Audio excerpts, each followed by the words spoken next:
एक बेटी का गीत गाते हैं, सुनिए और बताइएगा कैसा लगता है। अरे पाना के पतैया ये पापा सांझे दिल हो दानावा।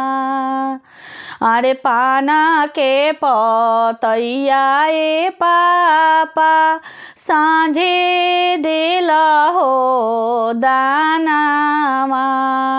अरे ताकत रहले भैया ये पापा पोछत रहले ना ए नावा। अरे ताकत रहले भैया ये पापा पोछत रहले ना ए नावा।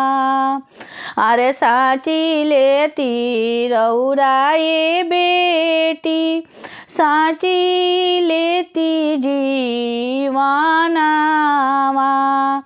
अरे सोची लेती चौड़ा ये बेटी सोची लेती जीवानावा। अरे हंसे लागी गौआ ये बेटी हंसे लागी जहानावा। अरे हंसे लागी गौआ ये बेटी हंसे लागी जहानावा। अरे पाना के पतैया ये पापा की सांझे दिहल हो दानावा। अरे पाना के पतैया ये पापा की सांझे दिहल हो दानावा। अरे तरे तरे लहरे ये बेटी सहमे हमरो पारानावा।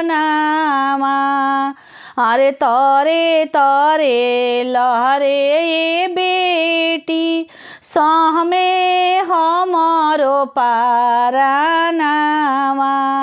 अरे आँखी के पुतरिया ये बेटी देई दिहानी हो दानावा। अरे आँखी के पुतरिया ये बेटी देई दिहानी दानावा। अरे पान के पतैया ये पापा साथे दिहल दानावा।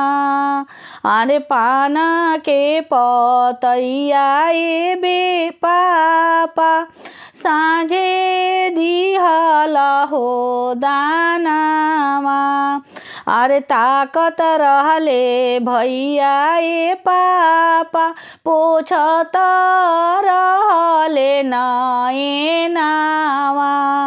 अरे ताकत रहले भैया ये पापा पोछत रहले ना ए नावा। अरे पाना के पतैया ये पापा सांझे दिहल दानावा। अरे पाना के पतैया ये चाचा सांझे दिहल दानावा। धन्यवाद।